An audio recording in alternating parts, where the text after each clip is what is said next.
DMTV Info, votre chaîne d'information en temps réel. La politique, la santé, le sport, les faits de société, la musique, les rumeurs et bien plus encore. Vous découvrirez cela dans notre chaîne DMTV Info.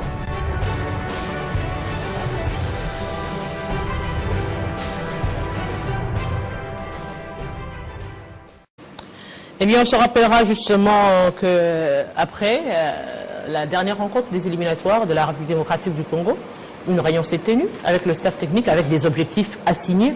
Et on se dit aujourd'hui avec cette nouvelle liste publiée, est-ce que ça respectait les objectifs justement de la dernière réunion? Non, il n'y a pas cette cohésion entre... Vous étiez de la réunion.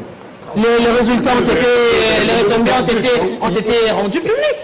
L'idée, c'était quoi de cette réunion? C'est de faire recours. On a vu que sur la ligne offensive de notre équipe nationale de la RDC, il y avait quelques difficultés, à l'instar d'ailleurs de Cédric Bakambu. Pour moi, les gars, on devrait quand même essayer un peu de l'écarter. Oh là là. Peut-être ça allait... déranger un peu sa tête pour revenir après avec d'autres ambitions, mais j'ai pas vraiment aimé cette liste. Pourquoi? En regardant, bien sûr, on a des petits problèmes en Ligue nationale de football cette saison, avec des matchs qui se jouent un peu difficilement. Vous allez voir, même si on aimerait compter le nombre de matchs joués par la Vita Club de Kinshasa, l'équipe de Desampé, Mazembe, vous allez voir qu'il y a des petits soucis pour qu'il y ait au moins cette régularité en termes ou sur le calendrier. Et déjà, l'impact, l'influence, on ne sait plus faire confiance ou récupérer 3 ou 4 pions pour essayer au moins d'apporter un plus dans cette sélection de la République démocratique du Congo. Pour moi, j'aurais voulu voir par exemple le retour de cet avant-centre de l'équipe du FC Santolo Popo, l'ancien buteur de l'équipe nationale version Chan, Dark Kabangu. Pour le moment, moi, jusque-là, c'est le meilleur joueur ou avant-centre dans cette 26e édition de la Ligue nationale de foot. Je comptais le nombre de matchs joués par cet homme et aussi les temps de jeu, le nombre de buts. Vous allez voir qu'il répond positivement aux appels justement de la sélection nationale. Malheureusement, on aura encore une fois Bakambu, on aura encore une fois, Dieu merci, Mbokani. Oui, l'expérience, mais on a besoin maintenant de cette vivacité parce que pour ces 2 matchs, on a besoin de ces 6 points. Normalement, on a besoin de ces 6 points. Et avec cette sélection, je pense qu'on est un tout petit peu limité. On risque d'avoir 3 sur 6 parce que ce ne sera pas facile d'affronter la Tanzanie chez eux à la maison. Même le Bénin ici, parce que c'est la Coupe du Monde. Bien sûr, ce n'est qu'une phase éliminatoire, mais c'est déjà la Coupe du Monde. Donc quand les équipes se déplacent, ils viennent pour jouer un match, qui se sont en déplacement à la maison. L'objectif, c'est arracher une victoire, chercher la différence. D'après moi, selon moi, je suis en train de voir Hector Cooper, petit à petit, il est en train de se faire disqualifier vis-à-vis de cette nation congolaise et aussi de ce public qui aime pas mal cette sélection de football en RDC. Bambino ne partage pas cet avis apparemment. Bon, pas du tout. Bon, du fait qu'il a évoqué quand même certains points qui semblent être récurrents, c'est notamment... on revient, bon, pour moi, je trouve que il y a de cela plus de 7 années. Ça fait 7 années que nous avons le même joueur et qui ne répondent pas favorablement aux attentes de tous les sportifs congolais. On revient toujours sur le même. Aujourd'hui, moi, je peux en sortir du lot. Peut-être le seul Chancel Bemba qui peut aujourd'hui être une de bonnes représentations de la RDC. Et je ne veux pas parler de Meshak Elia avec tous ces bobos qui se parlent, mais j'aimerais que Hector Cooper, il est arrivé, mais il est resté dans le même système. Le système est le même parce qu'il s'est fait choisir et il est dicté. Moi, je ne le vois pas, lui, Hector Cooper, avec son palmarès, son CV, sélectionner le même poulain de la RDC aussi longtemps qu'il y en a d'autres qui naissent du jour au lendemain. Il y en a d'autres. Il y a qui, par exemple, que vous estimez qui mérite mieux? Lui, Marc a bien parlé. Voilà l'exemple de Dark Kabangu. je vais partir du pays d'abord pour aller à l'extérieur. Si nous avons un sélectionneur qui ne connaît même au niveau local, au niveau national, il ne connaît rien. La raison pour laquelle il n'a pas pu sélectionner tant de joueurs dans nos équipes locales. Mais nous avons... Parlons de ce... Il y avait choisir le sélectionneur national. Si ces critériums-là ne faisaient pas partie, permettez-moi, des critères de sélection, Madame Marley, du choix de l'entraîneur. C'est pourquoi je vous ai dit, est-ce que Daoula pèse? Le système est resté le même. Le système Omari... Non, il a raison. Est-ce que Daoula pèse? Ça me fait... Je dis, le système Omari est resté le même. Omari est parti, mais il a laissé une machine qui vous court et qui est réglée en temps réel et quotidien. Et voilà que le système est resté le même. C'est tel qui appelle à la fédération, je vais voir mon joueur sur la liste. Tel qui dit, moi, mon joueur devra être sélectionné. Et au jour d'aujourd'hui, Hector Cooper nous prouve noir sur blanc, qui ne connaît même pas les championnats nationaux. J'ai vu la Tanzanie jouer avec la RDC à Lubumbashi au stade Mazembe. Et dans cette équipe nationale de la Tanzanie, excusez-moi, s'il y avait des binationaux, il y en avait peut-être 3. Et les autres venaient des Young Africa, des Simba. Donc, c'était des joueurs du pays, du championnat national. Et aujourd'hui, Hector Cooper, qui vous touche plus de 50 000 $, et qui n'est vu au Congo que pendant 3-4 jours, et qui ne travaille, si je dois calculer son temps de fonctionnement, c'est peut-être une année où il y a 55 000 $ le mois, et lui peut être au pays pendant 25 jours seulement, et il en touche tel. C'est l'argent du contribuable congolais que nous sommes. Et voilà que nous avons les droits et les devoirs de lui rappeler qu'il doit suivre d'abord le championnat au niveau national. En dépit des binationaux qui, d'autres, n'ont pas de temps de jeu, qui d'autres se retrouvent dans des équipes, des divisions inférieures, qui d'autres sont sans club et toujours convoqués dans cette équipe nationale. Je me dis, on se convoque même. Et il y en a d'autres qui viennent, on ne les appelle pas, et qui viennent en dépit de la présence de tels qui étaient convoqués, il n'est pas venu, et on récupère celui-là qui s'est invité à la fête. Et voilà, bon, je trouve qu'il y a manque d'organisation, il y a aussi cette légèreté dans la vision des choses. Et au jour d'aujourd'hui, moi franchement, je suis congolais, des pères et des mères, et je sais que, étant congolais, je dois réclamer ça. Et je trouve aussi que on doit pas aller à la Coupe du Monde. Franchement, je suis de père et de mère. Mais ces résolutions ont été quand même prises, quand même, il faudrait le dire. La dernière réunion, c'était entre autres aussi que Cooper revienne ici, habiter ici en République démocratique du Congo, pour justement avoir un œil sur le championnat national et arriver aussi à se faire une idée des meilleurs de la République démocratique du Congo. On appelle ça de l'escroquerie médiatique. On nous a démontré, c'est comme s'il y a eu une réunion entre le ministre et le président de la fédération, staff technique. C'est comme si on aura quelque chose de bon. On nous a escroqué médiatiquement. Écoutez, aujourd'hui, il faut que les gens comprennent c'est quoi une équipe nationale. Une équipe nationale, ce n'est pas la tête de Cooper. Il y a une direction technique qui existe avec sa philosophie. Que de nom aujourd'hui. Disons-le. La direction technique n'existe que de nom. C'est ce que je dis. La direction pratiquement pas à Kinshasa devrait exister réellement en République démocratique du Congo avec une philosophie de la RDC. Et quand on sélectionne ou on fait l'appel d'offres à un entraîneur, et sur le profil de cet entraîneur, il doit correspondre à cette philosophie incarnée au niveau de la direction technique nationale. Et si nous voulons voir la direction technique nationale de la RDC, où le directeur technique vit en France, je ne sais pas, ou en Belgique, depuis qu'il a été viré de son poste du sélectionneur principal, il est parti. Il ne sait pas faire le suivi de tout ce qu'il a encadré dans le U15, U17, U20, U23. Il a été même sélectionneur de U23. Où est partie cette génération de Baloukicha? C'est pour qu'on essaye de comprendre. Aujourd'hui, on fait appel à Dieu merci.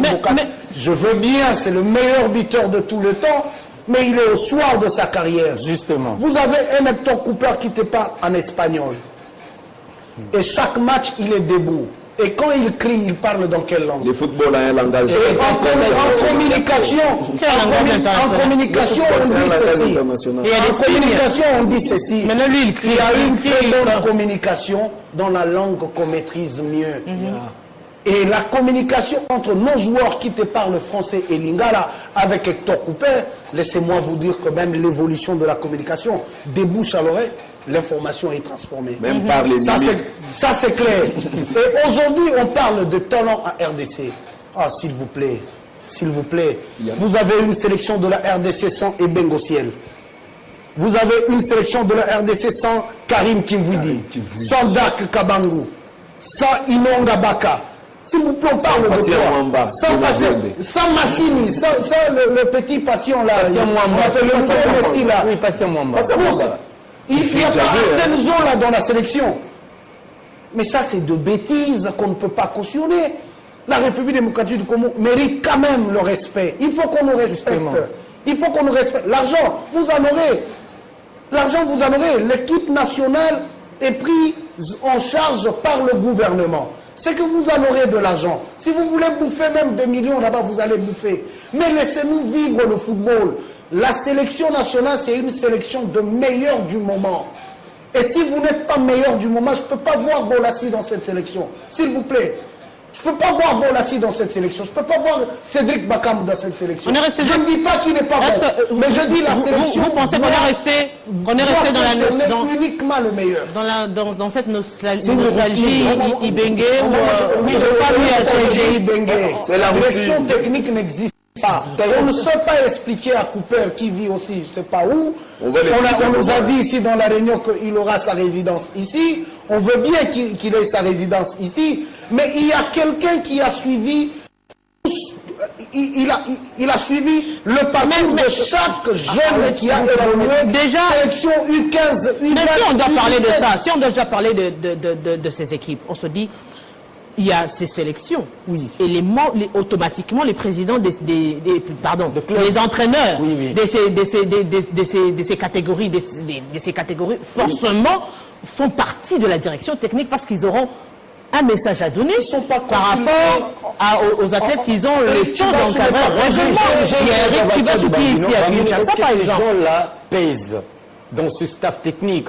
Pourquoi il faut peser pour qu'on te consulte? Un ancien joueur, les compétences et non le poids. Toubile Dialma Santos et les autres. Moi, je pense qu'aujourd'hui, le problème, c'est quoi? Il faudrait qu'on puisse d'abord définir ces mots sélection.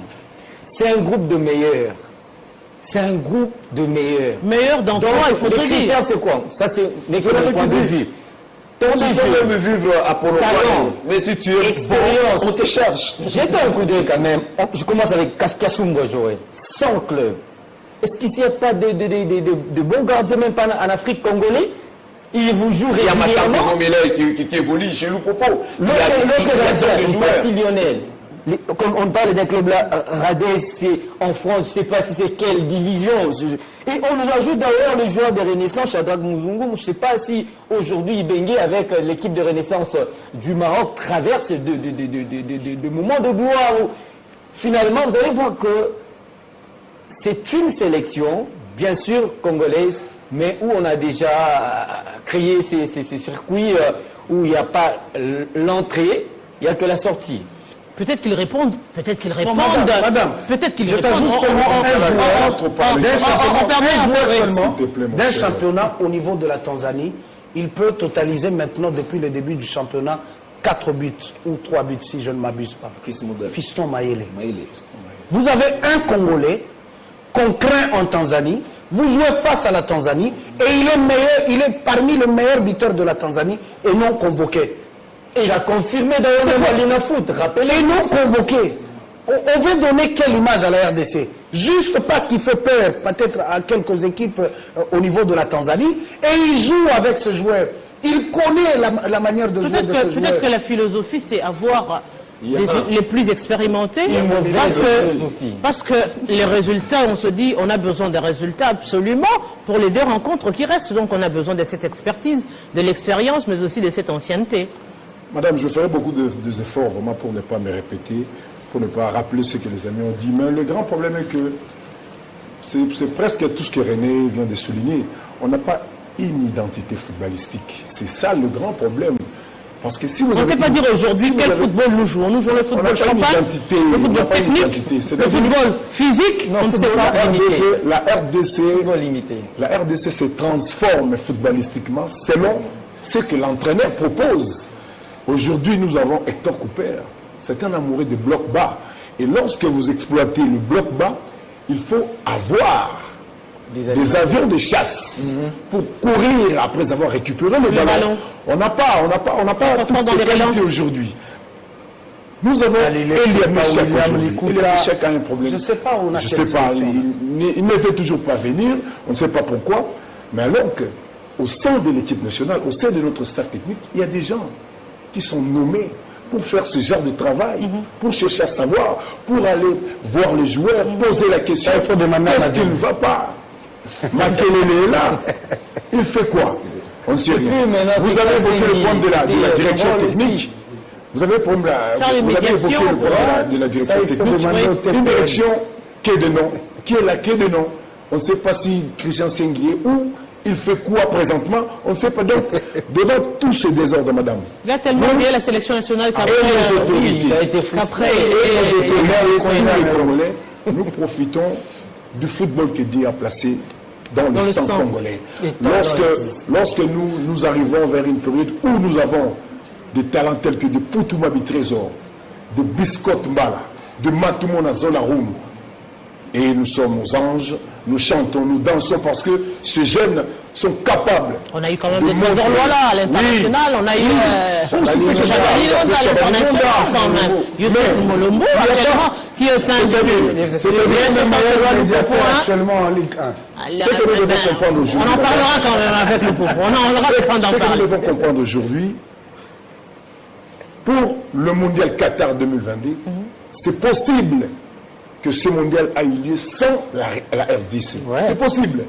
Mais c'est aussi encore possible d'y être. Mais ça doit passer d'abord par ces 2 matchs que nous livrons face à la Tanzanie et le Bénin. On a besoin de 6 points pour tenter le 2e tour avec un match direct pour retrouver la 2e participation de la RDC en championnat du monde. Donc, Qatar 2022 peuvent se jouer sans la RDC, surtout qu'on ne travaille pas là-dessus, sur le plan administratif, sur le plan technique. Communication. Il n'y a pas, sur le plan communication, il n'y a pas un travail sérieux, madame. Hector Cooper, il a ses conseillers techniques.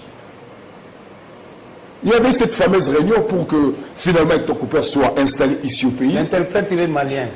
C'était pas chose faite. C'était pas chose faite. Il n'est même pas congolais. Et ici au pays, derrière Cooper, il a des entraîneurs congolais, Daouda Lupembe, qui maîtrisent très bien toutes les qualités que nous avons ici sur le plan local.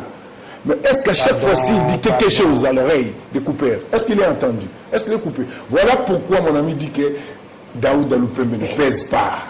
Donc, ces conseils ne sont pas pris en charge par Hector Cooper. Hector Cooper a confiance des joueurs qu'il connaît en Europe, alors que tous ces joueurs, mais la sélection non plus n'est pas la même niveau. Aujourd'hui, Cédric Bakam n'est plus celui qu'on a connu à Villarreal. Cédric Bakam, chinois, a perdu beaucoup de réflexes. Bakam, chinois, a perdu beaucoup de réflexes. C'est une matière. Beaucoup d'automatisme. Mais il a perdu de qualité. Hector Cooper, lui, préfère toujours avec son dispositif de 4-4-2. Et Bakam est devant avec l'expérimenté Dieu merci Bokani. Au soir de sa carrière, et Cédric Bakam a perdu beaucoup de réflexes après avoir quitté l'Occident vers l'Orient. Donc, on n'aura pas à présenter un bon football, ni le résultat. Surtout dans ce genre de compétition, madame. Pour faire le résultat, tu dois savoir voyager. On a énormément de difficultés pour voyager. Même si on mène au score, nous serons toujours rattrapés. Et si nous sommes menés là, ça peut aller jusqu'à la fin du match. Donc, je ne vois pas à la RDC... On a parlé de ce côté sombre, mais la bonne nouvelle, c'est les retours aussi des Kakuta. On a évoqué les problèmes d'animation. J'ai essayé un peu de suivre de près les 2 ou 3 matchs joués récemment. En fait, lui, il peut même se blesser à un jour du match. Lui va se blesser les jours du match. Même le matin, il peut se blesser. Mais lui, c'est comme ça, il le fait. Mais tu parles de l'animation. Ouais. Mais lorsque tu as un gars au pays, Comme si elle est Togar, Siele Bengo et Karim Kimvidi, vous cherchez encore quelle animation? Voilà. L'équipe de la sélection de la RDC, ce n'est pas la Monisco. Nous avons quand même des joueurs qui évoluent ici au pays et il vaut quand même la sélection congolaise. Il vaut quand même la sélection. Dans cette sélection, vous n'avez pas un joueur comme Lilepo. Quelle est la percussion que vous attendez avec tous ces joueurs qu'on nous a sélectionnés là-bas? Vous n'avez pas un joueur comme William Likuta. Vous voulez quoi encore? Vous n'avez pas un avant-centre qui peut remplacer par exemple Diometi Mbokani et jouer le même rôle Comme Dark Kabangu. C'est le meilleur. Quand même de vérité aujourd'hui. Si le meilleur n'est pas sélectionné, Il faut qu'on se dise quand même de vérité aujourd'hui, parce que tout ce que nous voyons sur la liste là, on se rend compte que comme père, comme ça a été fait avec... il est innocent dans la sélection. Il ne maîtrise absolument rien. Un peu comme ça a été fait avec les joueurs de Mazembe. La liste. Ces conseillers techniques sont là. Quel est le rôle de Daouda? Il maîtrise mieux le talent local. Voilà pourquoi il est là. Mais la philosophie vient des coupeurs. Oui, c'est lui Vous pouvez donner des conseiller technique à couper. parce qu'il maîtrise Je le pense que jeu. Mercedes Gimbi devait se retrouver dans la sélection. Surtout Parce que Daouda a évolué avec ces jeunes. Chez Maniema Ignon et aujourd'hui il est chez Mazembe. Il est en train d'enchaîner de bonnes prestations et manquer dans la sélection. Ou je sais pas, ou en sélection, je sais pas. C'est pas la... C'est l'âge Je te qui joue comprends, mais dans la maintenant. sélection nationale, il faut seulement se le dire. La sélection nationale, c'est pour les binationaux. Nous autres, qui sommes au pays, nous ne serons jamais considérés. Amener la sélection à la Monisco. Voilà, qu'on amène à l'extérieur du pays. Le choix. On permet à Marc de terminer comme ça, on va prendre le judo. Du ministère de Sport en collaboration avec le staff technique, également la fédération, d'avoir un œil sur le championnat national de football en RDC était la bonne. Mais le problème, ce qu'il y a eu, on avait essayé de financer ce projet. Peut-être aujourd'hui on peut critiquer Cooper, Daoud et les autres, parce que Cooper, il fallait qu'on puisse rassurer les gars. Vous serez à Kinshasa, vos déplacements, il y aura des matchs à Lubumbashi, il y aura des matchs au Kassai. Financer quoi? Vous financez les choses qui vous intéressent parce que je me rappelle que c'est le même gouvernement qui n'était pas en mesure de payer Jean-Florent Ibenge plus de 20 000 $ américains, qui se permet aujourd'hui de payer Cooper 50 000 $ américains le mois. Alors je me dis, soit l'argent c'est en fonction des projets que vous voulez et des visages que vous voulez. Mais c'est ça. Jean-Florent Ibenge souffrait du sida. Déjà, Salaire insignifiant et difficilement acquis. Ah bon? Moi, je pensais que vous parlez de votre sida. Franchement, les amis, en tout cas, c'est un réel plaisir. Hein. C'est comme ça, ça se passe comme ça ici, on se descend et puis c'est le sport.